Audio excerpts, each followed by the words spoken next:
storytelling. That's all it really is about. Sharing the experience and kind of what we can ask and learn from the experience. So I want to talk about two experiences. And the first is of my undergrad experience as as the main director and operator for the Georgia College composting program. That was my undergrad. And the second is going to be about when I worked for Compost Now, which is the largest commercial operating composting company in Atlanta. So we're looking at like very small scale, and then we're going to look at very, very big scale. So this small scale is really, really about bottom-up approach. And I think we can really learn from other success stories that bottom-up approach and word of mouth, spreading a movement through the community is kind of what's best to make progressive change in a community. So this is what this first story is about. Basically, in between 2014 and 2016, there was a really big kind of question going around the University of Georgia College about what are we doing with our food waste, right? This was a very small school with a lot of infrastructure put into their cafeteria and other local food systems. And the plain issue that came out was just that they were producing much, much more than what kids were actually consuming, right? So the first initiative was a campus kitchens program that I know we have even here too at UF. And that was really cool. We basically established not just within the school, but also outside of the school, certain little cafeterias and kitchens run by both the community and students in culinary to re-prepare, already well-made meals to get redistributed to the low-income community. And I should give some preface here. Georgia College is in Milledgeville, Georgia. That is the middle of Georgia. It's the actual old capital of Georgia because of all the railroad systems. And it's very, very heavy farm industry down there. A lot of monoculture, livestock farming. And when you come into Milledgeville, it very much is all in all a low income, food insecure community, right? Everybody is mostly feeding off of fast food chains that are highly prevalent down there. And people, for what they can do, there actually is a significant number of like small, locally managed, informally managed community gardens down there that need a lot of help. So composting kind of came into play in 2016. Once that grant was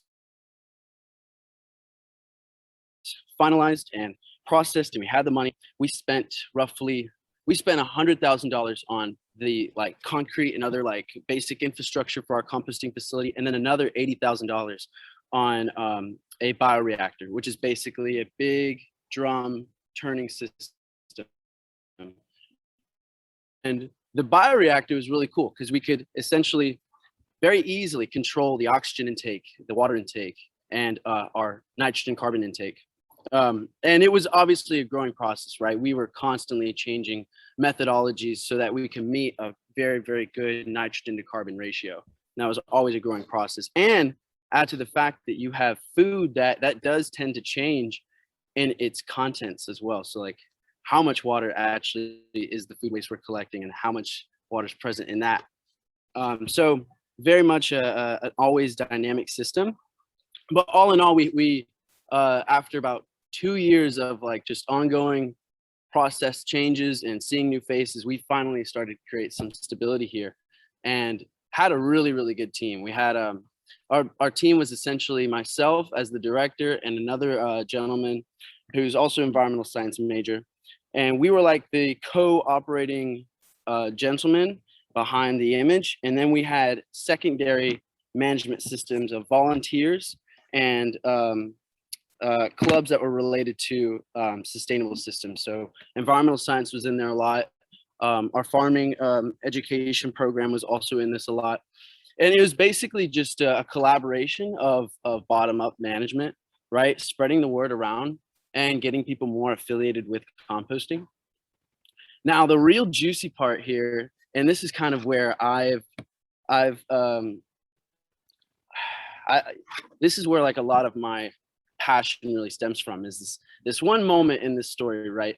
So after 2.5 years of success, this is my last year at school now. We had so much compost just sitting there, right? It was basically growing grass on clay. And why was it sitting there? Because there's so much legal boundaries that we had to cross through to get that out to the community, right?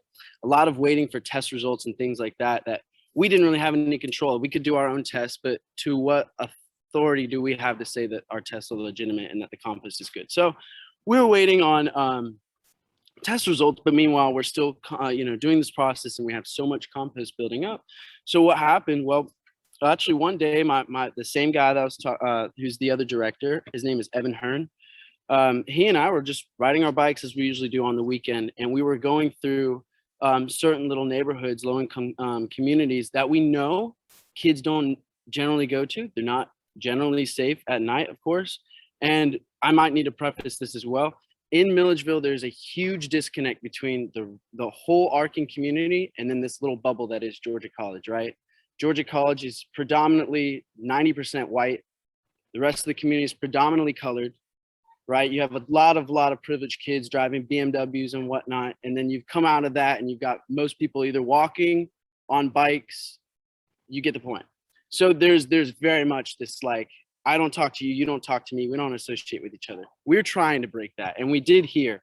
So we're on our bikes and we're riding around through these some communities, and we noticed some gardens that were really, really far out there, but still were being managed and had constantly been were managed. So we came up to these communities, and there was, I think, about 4 of them total that we ended up reaching out to.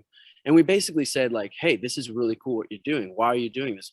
Oh, we have these gardens here because, well, produce is pretty expensive, and we rather just create a more wholesome life for ourselves and for our kids. So yeah, we try and save money by not spending that on produce in the grocery store. We try and grow that ourselves. Use our food stamps for other amenities. So that being said, we're like, well, we want to help you out. We have a crap ton of compost, and we're just dying to push it out to our community. Would there be a way that we could use you guys as like a pilot system for this? And they're like, absolutely. Have you guys already done your testing results? Yes, we have. Actually, we even got back results from Auburn, so we know that this is good. Oh, well, then let's do it. So essentially, I took the same kind of groups of like the gardening club, the environmental science club, farming education program, and brought kids that really wanted to branch out to the community that just didn't like have the avenue yet. Well, now that avenue is there. And so it was really cool. I mean, like in vans, and this is all just student driven. There was no faculty behind this. We would come out and we would schedule like gardening days, essentially, farming days with these community members to really grow those community gardens, just keep spreading the word. Like, hey, we have a crap ton of compost. Let's keep building community gardens in our neighborhood, in our local neighborhoods, and it worked. It really, really worked. Real time, kids were integrating, who had passions for their community, integrating out of the Georgia College and into this domain to bring out champions for community gardening and composting. So that was really cool, and that was all about bottom up approach and why that showed success. Now, another thing I should mention though with this is if champions leave, or if even champions to the program leave, like me and my buddy Evan, if you don't have people in place that will take up those positions after you with equal passion, management skills, and things of the sort, then all that what you created will fall.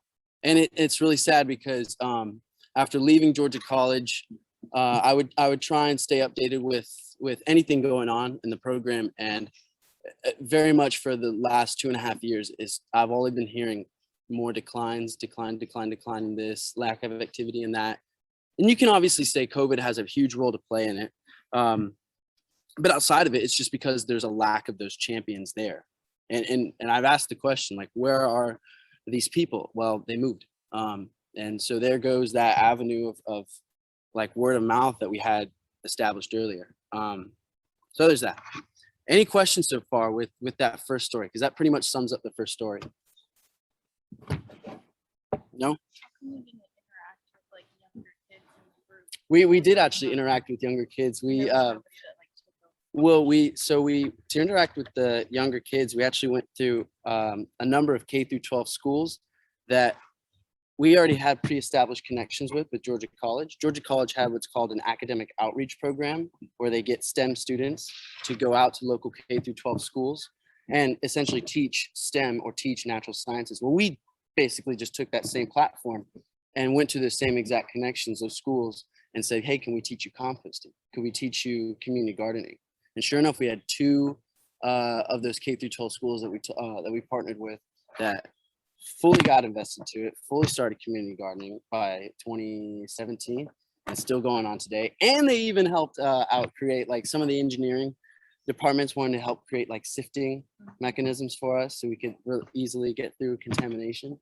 So it was really cool. Like this did branch out to almost all of our community and the outlets. So I have a question, Jake. Yeah, when you're talking about champions who didn't step up or follow in your footsteps, are you talking about on your side, the school management side, or are you talking on the community garden side? Both. You know, champions on our end, right? Kids that we did not transpire the same amount of passion to you know, continue this leadership, and then equally so the champions within those community gardens and within just these local neighborhoods, a lot of them left, and we still have champions that are working these community gardens because they depend on them. But for some of the major voices facilitating like the movement to other crowds, that was lost as well. Thanks. Yeah. And so it's just a matter of constant messaging, constant upkeep of that conversation. Basically just was not happening once several of these champions left. Yeah. If anybody doesn't have any more questions on that, I'd love to move on to the next story. And this one will be much shorter. But essentially this one looks at citywide based commercial and residential composting. And it's very interesting because you have a lot of big money players and leaders who really don't know what they're getting into, just know what they're talking about, making these decisions to say, hey, you know, we're going to start collecting our food waste and we're going to start connecting with other companies to make composting happen. And yet it just doesn't happen. This is really, really interesting. So when I was working for Compost Now was growing rapidly, right? And they were partnering up with Georgia Tech, Atlanta Hawks, our basketball team in Atlanta, Mercedes-Benz Stadium, and several of our Atlanta football team as well, our Atlanta soccer team, I mean. So you had really big players. You had really, really big players taking part in or wanting to take part in composting. And so Compost Now made these packs with collecting their food waste and then getting it to their composting facilities. But the load and volume ended up becoming too large, and there really was not grounds on communication from Compost Now, or even from just higher ups within those companies partnering with us to say, this is how you're going to do it. This is how we're going to implement our strategy. And this is how we're going to keep up with it. Right. And so essentially, and long story short, you had one composting company, Compost Now, who had probably the most passion in the whole grand scheme of this of food waste collection and recycling in Atlanta. And because they hold the most passion and because they're taking the most action for like hands-on education in this, they were also faced with the most like cleanup to do. That cleanup that's coming from, right, these other sources of food waste that we're collecting from. And then we partnered with this company called Cower. And Cower is an international, absolutely huge international like fertilizer and mulch company. Okay, and they were just starting to get into composting. Now, because they're an even bigger company than Compost Now, basically Compost Now said, well, yeah, you can pay us so that we can collect the food waste from these partners for you, bring it to you, and then just like kind of hands-on, we'll help you decontaminate it. And it really, essentially that process just fell onto me and like 2 other guys that were doomed with like going through mountains of food waste to decontaminate them. For at this point, what purpose? When you know that there's so many players involved that aren't actually as educated on the topic or just even caring on the topic. We found crazy crap in there, and I won't talk about what we found in our compost bins because I know some of y'all might be eating right now, but it's just awful for the kinds of things that I found, to the point that it's like a middle finger to the face of like, I don't care what you're doing. And I mean, some of these things were so judgmental because you could have a whole feed, right, of a tonnage worth of food waste only to be contaminated by, you know, a few bins of the wrong thing that were now added to this massive pile. And talking about Cowart, I got to have several really intense conversations with the man that was newly hired by Cowart to take on the organics and composting work of Cowart. And I'm just going to say flat out, the man didn't know what he was talking about. You know, he was hired by Cowart's international leaders to get into composting, and like there was just no educational background that he had to. So when you talk about top-down approaches and trying to put the right people in place, it just doesn't work. You've got to find the right champions, and you won't find them that way through top-down approaches. So all said, with that whole Georgia Tech, Compost Now, Cowart, Mercedes-Benz, and all these other like big players of Atlanta trying to compost, essentially I was seeing massive like 18-wheeler trucks loaded up with contaminated food waste going out to some facility that I no longer had control over seeing or observing, where that guy I was talking about who isn't educated in composting is running that whole process. It's a mess. It's a mess. And here's the whole thing, right? Is it really relates back to our recycling industry as a whole. You know, the same kind of pathways that we've taken to get to where we are now with the recycling industry, and why it is a sham is because of those same practices. It's because of those same top-down approaches. It's because of this lack of champions within the community to voice and to educate. And yeah, just a simple lack of hands-on education of what needs to be done and the right leadership behind that. But that essentially is a story of how I've come to realize why the recycling industry is what it is today. It's just following that same path, right? Nobody knows what a 1, 2, 3, 4, 5, 6, and 7 types of recyclable plastics are applicable to their current community and not. All right. And if that information is out there, you really got to search for it. So that's the whole issue with, in my belief, of the recycling industry. Yeah. And that's I wanted to keep it short, but that's pretty much the 2 stories of bottom-up approach composting and top-down approach composting.